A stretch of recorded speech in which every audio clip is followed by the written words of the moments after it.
Irmãos, nos últimos domingos nós vimos que Tiago está apontando alguns comportamentos como evidência de imaturidade espiritual. No contexto imediato, por exemplo, no capítulo 3, de 1 a 12, Tiago já notifica que aqueles que não sabem lidar com a língua, eles sofrem de imaturidade espiritual. A bem da verdade, Tiago vai além, porque ele demonstra que a língua é um órgão tão pequeno, mas extremamente difícil de lidar. Então, com a língua, aponta Tiago, nós exultamos a Deus, mas com a mesma língua que adoramos ao Senhor, nós denigrimos a imagem daqueles que são a imagem e semelhança de Deus. Então Tiago vai apontar que ela é por si só contraditória. Como pode um órgão exultar ao Senhor, mas denigrir, macular aqueles que são a imagem e semelhança desse mesmo Senhor que a língua exaltou? Então Tiago vai apontar aqui que a maturidade espiritual, ela lida com a capacidade de refrear a língua. Nós vimos isso nas últimas mensagens. No domingo pela manhã, domingo passado, então tratamos sobre a sabedoria, que está no mesmo capítulo 3, versos de 13 a 18. O que Tiago vai fazer aqui? Ele vai fazer uma separação entre a sabedoria que é vinda do alto e a sabedoria terrena. Então Tiago vai mostrar que os filhos de Deus, eles devem buscar essa sabedoria que é oriunda do trono da graça.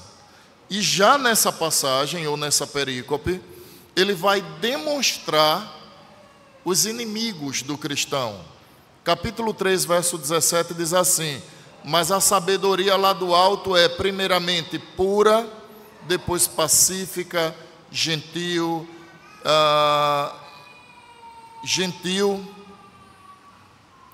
amável, cheia de misericórdia e de bons frutos, imparcial e sem fingimento. Então observem que aqui ele está caracterizando a sabedoria que vem do alto. Ela tem todas essas características. Ela tem a gentileza, ela é amável, ela é misericordiosa, ela é frutífera, ela é imparcial, ela é transparente, ou seja, ela é sem nenhum tipo de fingimento. Ele então caracteriza a sabedoria lá do alto, distinguindo então, fazendo uma distinção entre a sabedoria que vem da parte do Senhor, a qual o cristão deve buscar, e a sabedoria que é oriunda do próprio mundo, a sabedoria que é dessa terra. Verso 13 diz assim: quem dentre vocês é sábio e inteligente? Mostre-me as suas obras em mansidão de sabedoria, mediante a sua boa conduta. Se pelo contrário, vocês têm em seu coração inveja, amargura, sentimento de rivalidade, não se gloriem disso, nem mintam contra a verdade. Esta não é a sabedoria, verso 15, que desce lá do alto. Pelo contrário, como é a sabedoria terrena? Ela é terrena, ou seja, mundana, animal, que aqui está figurando a ideia de carnal, e demoníaca, que está figurando a ideia de diabólica. Então observem que no verso 15 do capítulo 3, Tiago já está figurando os três inimigos que conduzem os homens à prática da sabedoria daqui de baixo, da sabedoria mundana. Ele vai figurar isso no verso 15, parte B, quando ele diz que essa sabedoria ela é terrena, entenda-se, mundana, animal, entenda-se, carnal, e demoníaca, entenda-se, diabólica. São os três inimigos do povo de Deus. Nós somos inimigos da carne, que é o pior inimigo nosso. nós lutamos contra o nosso velho homem. Lá em Gálatas, Paulo vai escrever que há uma luta entre a vontade do Espírito e a vontade da carne. Nosso segundo inimigo é o mundo, e o mundo aqui é o comportamento social de uma sociedade que está corrompida pelo pecado. Ela não tem amizade com Deus, então a sociedade ela vai de mal a pior. A mentalidade mundana conduz os homens à perdição. E o terceiro inimigo nosso, que é o inimigo das nossas almas, é Satanás. O que é que Tiago vai fazer no capítulo 4? Observem que agora ele vai falar desses três inimigos, mas ele vai apontar no final do capítulo, da perícope, como nos desvencilharmos dele. Primeiro deles, de 1 a 3, ele diz assim: de onde procede a guerra e as brigas que há entre vocês? Ele vai falar da carne. De onde, senão dos prazeres que estão em conflito dentro de vocês? Notem que a carne não é o corpo. O corpo é bom, irmãos. O nosso corpo é bom. Mas a carne é o desejo da prática do mal que brota dentro do homem. Então Tiago está dizendo, de onde nascem os conflitos e as guerras? Senão dos prazeres que estão em conflito dentro de vocês. Vocês cobiçam, ou seja, vocês desejam e nada vocês têm. Matam, sentem inveja, mas nada podem obter. Vivem a lutar e a fazer guerras. Nada têm, porque não pedem. Pedem e não recebem. Ele vai dar razão. Por quê? Porque pedem mal, para esbanjarem em seus prazeres. Tiago está apontando que a carne, que é conflituosa com o espírito, ou seja, o nosso velho homem, que luta contra a vontade de Deus, porque Paulo ilustra isso muito bem lá no livro de Gálatas, há uma luta entre a carne, os desejos do velho homem e a vontade de Deus, que é implantada em nós. Por isso que a santificação é um progresso, é uma luta constante, onde a cada dia nós lutamos contra o velho homem, as velhas práticas, e devemos ir abandonando e aderindo a um novo homem, a uma nova prática, a uma nova conduta. Tiago então vai citar aqui as características, ou melhor dizendo, os frutos desse comportamento humano. Quais são os frutos dele? Os prazeres conflituosos dentro de nós, verso de número 2. A cobiça, a morte, ou entenda, homicídio, a inveja, e ele vai dar as consequências. Vocês não obtêm absolutamente nada, porque vocês não pedem. E quando vocês pedem mal. Vocês não pedem como deve fazê-lo. Observe que aqui, de modo claro, ele já começa a apontar o primeiro inimigo do povo de Deus. Alguém já disse que o nosso maior inimigo somos nós mesmos. É a nossa terrealidade. É a nossa ligação com essa vida, com esse mundo e com a prática do pecado. São os desejos que brotam do nosso coração. E eles trazem frutos. Por exemplo, Tiago cita o homicídio aqui. O homicídio ele não começa no disparar de uma arma de fogo. O homicídio começa no ódio no coração de alguém contra outrem. Tiago cita a cobiça, a inveja. A inveja ela não nasce a partir dos olhos, mas ela nasce a partir do coração. Porque a inveja, ela é o desejo de possuir aquilo que Deus não lhe deu. E qual a revelação disso? é que se desejamos possuir aquilo que o Senhor não nos deu, esse é o maior sintoma de que estamos insatisfeitos com aquilo que Ele nos tem dado. Observem que as características, os frutos que Tiago aponta aqui, irmãos, são frutos do nosso coração inclinado ao pecado, ao mal. Ele está advertindo os seus leitores com relação a isso. E ele está apontando as consequências disso.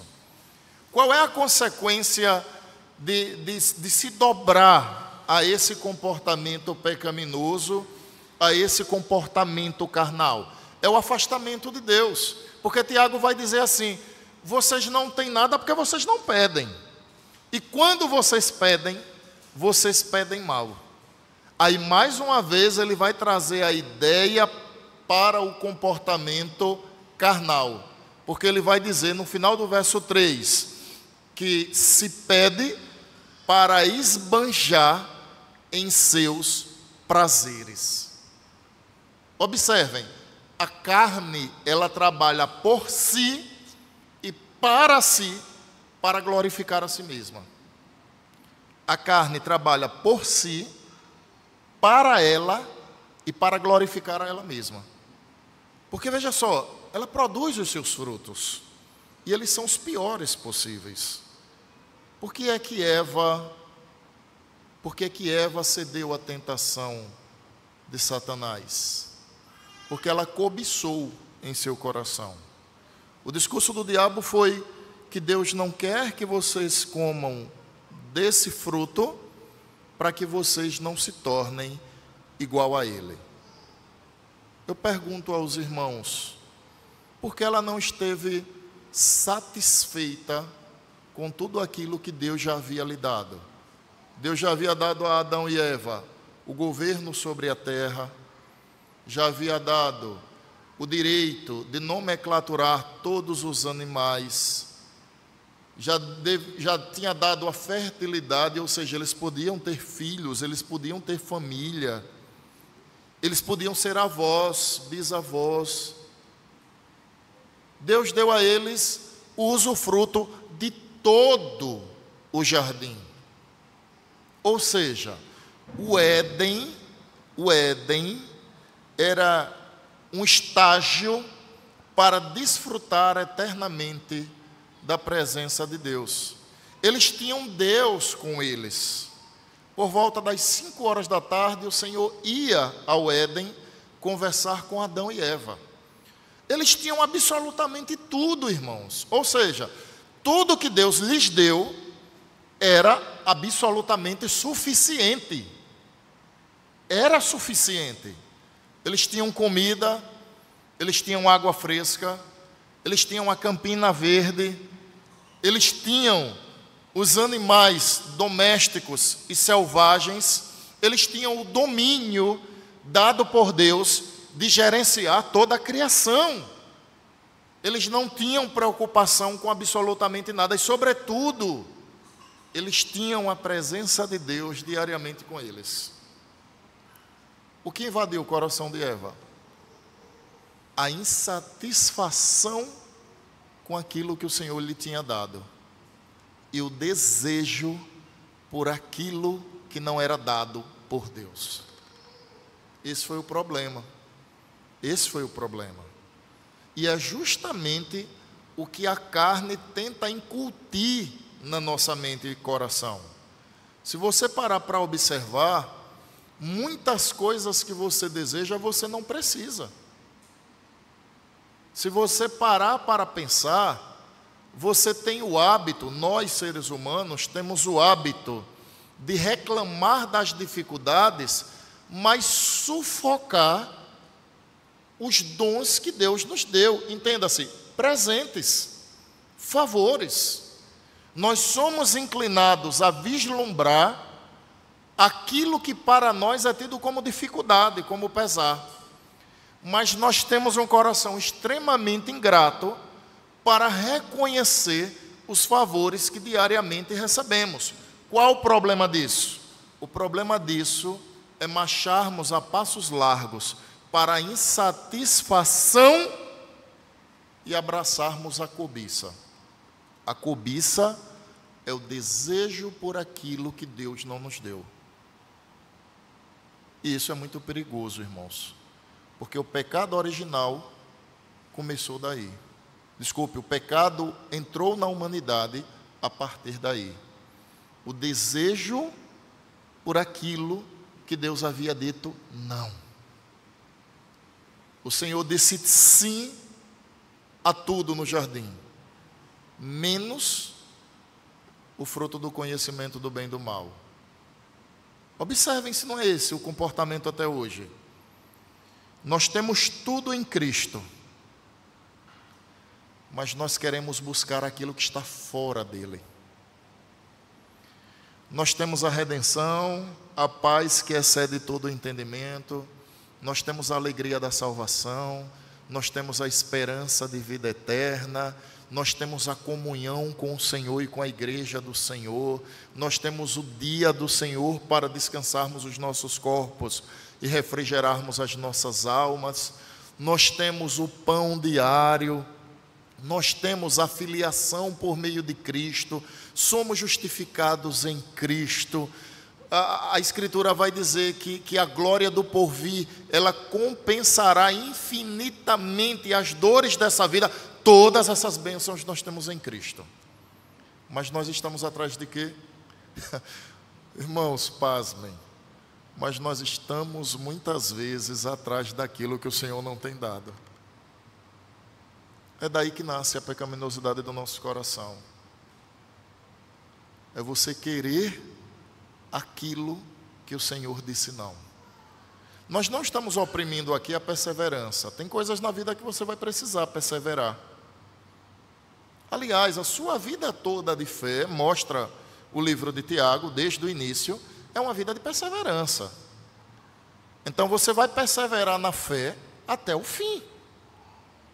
Até o final, quer seja de quando Cristo te chamar para Ele, ou quer seja quando Cristo vier buscar a sua igreja. Então nós vamos perseverar até o fim. Mas, irmãos, há muitas coisas que o Senhor não tem como propósito as nossas vidas, mas nós vivemos sedentos por elas.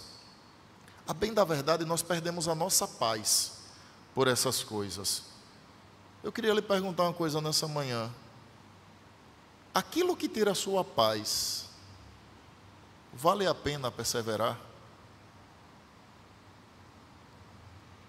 Aquilo que angustia a sua alma, vale a pena você insistir? Eu não estou falando de nada ligado à oração, porque muitas vezes as nossas orações serão justamente os frutos das nossas lutas. Mas há desejos incontidos em nós que furtam a nossa comunhão com Deus, irmãos. A cada dia nós marchamos a passos largos para distantes do Senhor. Isso acontece porque nós estamos atrás ou almejando aquilo que o Senhor não planejou para nós. Até que ponto vale a pena? O que pagaria a sua comunhão com o seu Deus? O que pagaria a sua paz? Esses dias, vendo um desses vídeos curtos no YouTube, eu gosto quando cristãos vão fazer pesquisas, quer nas universidades ou em vias públicas. E aí um rapaz perguntava assim, um cristão perguntava a transeuntes: 5 minutos com Cristo ou 5 milhões na sua conta? E um rapaz que estava pedalando para e diz: 5 minutos com Cristo. E até o entrevistador fica surpreso, porque comumente a gente espera que a resposta seja outra. Ora, as pessoas desse mundo, elas querem ser milionárias, elas querem ser ricas. E aí o entrevistador pergunta: mas por que 5 minutos com Cristo? E aí o rapaz pergunta: porque Ele é mais que suficiente. Quem tem a Deus tem absolutamente tudo, não sente falta de nada. E faz cumprir, irmãos, o Salmo 23, verso 1, que diz: o Senhor é meu pastor e de nada sentirei falta. Nós sentimos falta de tudo aquilo que Deus não nos deu por não estarmos satisfeitos com tudo que Ele nos tem dado. Nós sentimos falta de tudo aquilo que é vil por não compreender que Ele é absolutamente suficiente. Pastor, mas se eu perder a minha saúde, Ele nos basta. A minha família, se for dizimada, Ele nos basta. Se eu perder o meu emprego, Ele vai continuar nos bastando, porque Ele sempre suprirá as nossas necessidades, não apenas espirituais, mas as nossas necessidades do nosso cotidiano. Irmãos, é a nossa carne que nos leva a desejar aquilo que não é nosso. É a inveja, é a cobiça. E a consequência é que vocês não pedem nada para a glória de Deus. Quer ver? Romanos capítulo 8, versículo 26. Olha a diferença agora de uma oração cristã. Tiago lá já acusou. No livro de Tiago, Tiago disse: olha, vocês não têm nada porque vocês não pedem. E quando vocês pedem mal. Vocês pedem para esbanjar os prazeres de vocês. Tiago denunciou. Agora vejam o que Paulo vai dizer em Romanos 26. Da mesma maneira, Romanos 8, 26. Romanos 8, 26. Da mesma maneira, também o Espírito nos ajuda em nossas fraquezas, porque não sabemos orar como convém, mas o próprio Espírito intercede por nós com gemidos inexprimíveis. Aquele que sonda os corações sabe qual é a mente do Espírito, porque intercede pelos santos de acordo com a vontade de Deus. Os pedidos não devem ser de acordo com a vontade dos santos. As orações devem ser de acordo com a vontade de Deus. Notem que Jesus disse: tudo o que vocês pedirem ao Pai em meu nome, Ele vos dará. Qual é a garantia que temos dessa palavra do Senhor Jesus Cristo? A resposta é simples. Quem ora em nome de Cristo, ora a vontade de Cristo. E a vontade do Senhor Jesus Cristo jamais será rejeitada pelo Pai Celestial. Ele é o varão perfeito, a pedra angular de esquina, que foi rejeitada pelos edificadores desse mundo, no entanto, pedra preciosa. Não tem como orar a vontade de Cristo e não ser atendido, irmãos. Como eu tenho falado muito dos jovens ultimamente, deixa eu aproveitar para trazer uma aplicação nesse sentido. Você que talvez anseie um relacionamento, não há nada ilícito nisso. Não há nada ilícito em um jovem cristão desejar ter alguém que ame, case e constitua família. Inclusive isso é bíblico, diga-se de passagem. Mas a oração, irmãos, não deve ser: Senhor, me dê alguém. Porque Satanás pode lhe apresentar alguém que não foi aquele que o Senhor escolheu. A sua carne pode desejar alguém que não foi aquele a quem o Senhor preparou. Então qual seria a oração? Senhor, dá-me um homem ou uma mulher de Deus. Eu orei há alguns anos por Amelie. E o meu pedido era: Senhor, que ela seja uma eleita do Senhor. Que ela seja uma bênção e abençoadora. As nossas orações não caminham, irmãos, nesse sentido. O que a gente pede para a nossa glória, para a satisfação dos nossos prazeres. A gente não pede as coisas para que Deus seja honrado naquilo que Ele nos dá. Nem os nossos bens têm glorificado a Deus, porque eles têm sido usados para o nosso bel prazer, mas não para a glória de Deus. É por isso que alguns, inclusive, têm dificuldades com aquilo que ao Senhor pertence e não a nós. Tem amado mais o dinheiro, que é o Deus da sua salvação, tem amado mais os bens do que o Deus que abençoa, tem estado mais preocupado com o trabalho que com o Deus que concedeu a provisão, e daí nós caminhamos de mal a pior. Eu queria concluir esse primeiro momento dizendo que o seu pior inimigo é você mesmo.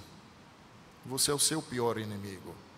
São os desejos do seu coração, é a sua mente sem fé, sem esperança, que lhe leva a fazer isso. O segundo maior inimigo, segundo inimigo, verso 4, Tiago vai dizer, gente infiel. Aí observe o que ele vai dizer aqui. Vocês não sabem que a amizade do mundo é inimizade contra Deus? Observem que ele falou da carne, agora ele vai apontar o mundo. Vocês são infiéis. Tiago está dizendo.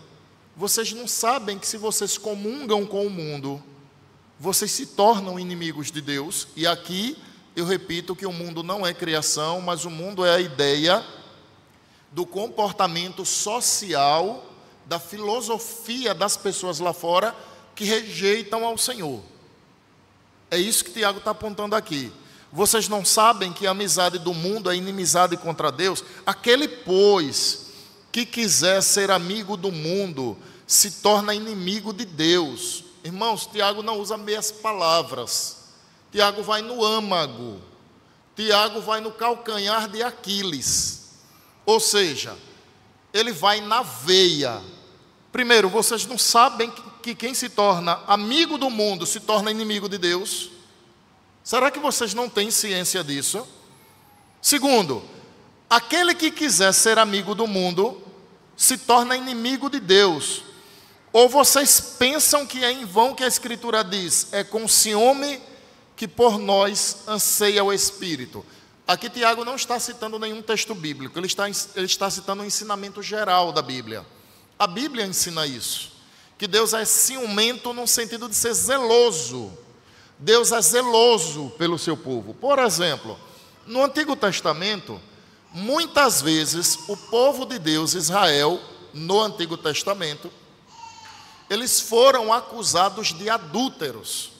Mas o adultério aqui não era a ideia de que eles traíam a esposa ou o marido. Era a ideia de que eles eram casados com o Senhor, mas eles serviam a outros deuses. Então, a essa situação, Deus chamava de adúltera pela boca dos profetas. Ezequiel foi um deles. Então, não foram raras as vezes que Deus, por meio da boca dos profetas, chamou o seu próprio povo de adúltero. Porque como alguém pode ter uma aliança com Deus Salvador, mas adorar deuses estrangeiros? Baal. Então, como Deus lidava com essa situação? Dizia, vocês são adúlteros. Então, o que Tiago está apontando aqui com esse ensinamento é dizendo, olha, quem tem amizade com o mundo, adultera a sua aliança com o Senhor. É o segundo inimigo. Ele já acusou a questão da carne, agora ele acusa a questão do mundo, e ele aprofunda dizendo, se vocês querem amizade com o mundo, saibam que vocês estão adulterando a sua aliança com o Senhor. Vocês estão em inimizade com Deus da sua salvação. Será que vocês não sabem que é com ciúme que por nós anseia o Espírito, que Ele fez habitar em nós, mas Ele nos dá cada vez mais graça? Observem a generosidade do Senhor. Por isso diz, Deus resiste os soberbos, mas dá graça aos humildes. Onde está isso? Lá em Provérbios capítulo 3, versículo de número 34. Provérbios 3, 34. Certamente ele zomba dos zombadores, mas dá graça aos humildes. Então a gente precisa compreender, enquanto povo do Senhor, irmãos, que a nossa amizade com o mundo, ela constitui adultério na nossa relação com o Senhor. Terceiro inimigo, verso de número 7. Portanto, sujeite-se a Deus, mas resistam ao diabo. Esse é o terceiro inimigo: carne, mundo e Satanás. Só que aqui, Tiago vai dar 4 passos para que a gente resista a esses 3 inimigos. O primeiro passo está justamente no verso de número 7. Ele diz, eu vou ler só as primeiras afirmações de cada versículo e vai ficar fácil de você compreender. Os 4 passos. Primeiro passo, verso 7. Sujeitem-se a Deus. Segundo passo, verso 8. Cheguem perto de Deus. Terceiro passo, verso 9. Reconheçam a sua miséria. Quarto passo, verso 10. Humilhem-se diante do Senhor. Essa é a solução que Tiago está apontando para vencermos esses 3 inimigos. Vamos ao primeiro. Portanto, sujeitem-se a Deus, mas resistam ao diabo e ele fugirá de vocês. O que é se sujeitar a Deus? É compreender que a vontade dele deve exercer autoridade sobre a vida dos seus eleitos. Ou seja, se sujeitar é se colocar em um lugar de inferioridade. Ou seja, a vontade do povo de Deus, ela é inferior à vontade que Deus exerce sobre esse povo. Quando eu digo a vontade, obviamente, não estou me referindo à vontade em termos de adoração, por exemplo. Mas os desejos do seu coração, eles devem ser afogados, submergidos pela vontade de Deus em sua vida. Se sujeitar é se colocar abaixo, é se colocar à disposição, é se colocar sob, ou seja, abaixo da vontade de Deus. E a consequência disso, resistam ao diabo e ele fugirá de vós. A ideia de resistência muitas vezes soa estranhamente para algumas pessoas. Por exemplo, a Bíblia diz, dito pelo Senhor Jesus, que os portões do inferno não prevaleceriam contra a igreja. A Bíblia diz que Deus ele se opõe ao soberbo. Então, Deus ele cria inimizade com o soberbo. Ele resiste ao soberbo. O que é a ideia de resistência? Não é a ideia de alguém que vem para cima de você e você se defende. Resistência não é isso. Você pode até chamar isso de autodefesa. Resistência é você compreender que aquele que faz isso é o seu inimigo. Por exemplo, se a Bíblia diz que Deus resiste ao soberbo, ela não está dizendo que o soberbo vem para cima de Deus e Deus se defende. Ela está dizendo que Deus é inimigo do soberbo. Se a Bíblia diz que os portões do inferno não prevalecerão contra a igreja, o inferno é inimigo da igreja. A igreja vai avançar e vai retirar do mundo, por meio da proclamação, aqueles que são filhos de Deus. Se a Bíblia diz, resistam ao diabo, ela não está dizendo meramente, quando o diabo vier, vocês... Ela está dizendo, compreendam que ele é o seu inimigo. Deixa eu dar um exemplo mais claro. Quando Jesus foi tentado no deserto, o capítulo 4 de Mateus, observem que o diabo, de modo distorcido, usava a Bíblia para tentar o Senhor Jesus. De que maneira Jesus respondia às tentações? Jesus respondia com a espada do Espírito. O que é a espada do Espírito? É a palavra de Deus. Então um guerreiro ele não apenas se defende, mas ele ataca. Observem que na armadura do Espírito, a armadura do Espírito que Paulo vai trazer, a armadura, ele não vai apresentar apenas elementos de defesa, como por exemplo, o capacete da salvação, o escudo da fé, as sandálias, mas ele vai apresentar também a espada do Espírito. Então, o que Tiago está dizendo aqui é que se submeter a Deus nos trará a compreensão que Satanás é um inimigo nosso. O texto segue, verso número 8, ele diz assim: cheguem-se perto de Deus, e ele se chegará a vocês. Limpem as mãos, pecadores, e vocês que são indecisos, purifiquem o coração. Observem que há um passo a passo. Primeiro, nos submetemos à vontade do Senhor. Depois, nos achegamos ao Senhor. É uma iniciativa piedosa, a iniciativa de buscar a face do Senhor, e aí trará as suas consequências, quais sejam.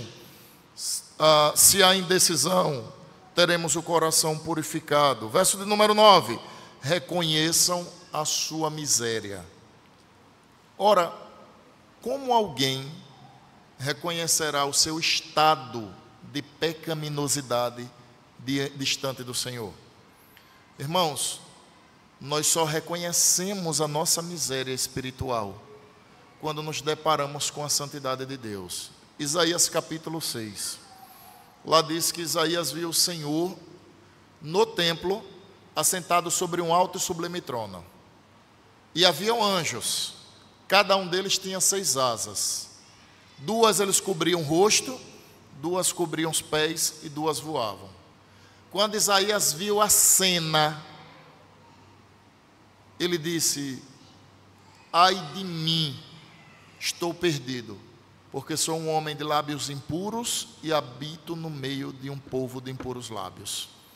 Observem, Isaías viu a glória do Senhor e quando olhou para si, notou a sua pecaminosidade. O sentimento de Isaías era o sentimento de alguém que estava prestes a ser fulminado pela santidade de Deus. Porque se um pecador, sem estar coberto pela graça redentora de Cristo, passar na frente do Senhor e contrastar com a sua santidade, ele é fulminado. Tamanha a santidade de Deus. O profeta Abacuque disse que os olhos do Senhor não contemplam o pecado. Ele é santíssimo, é glorioso. Moisés, quando quis ver a face do Senhor, o Senhor disse: se você ver a minha face, você morre.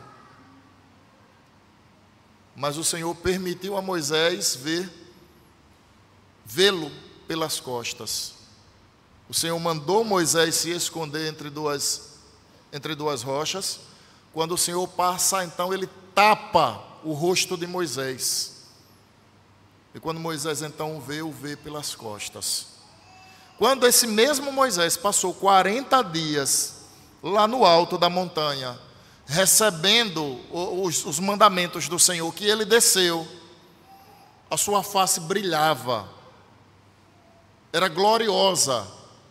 E o povo dizia a Moisés: Moisés, ponha um véu, nós não suportamos olhar para a sua face, tape a sua face com um véu.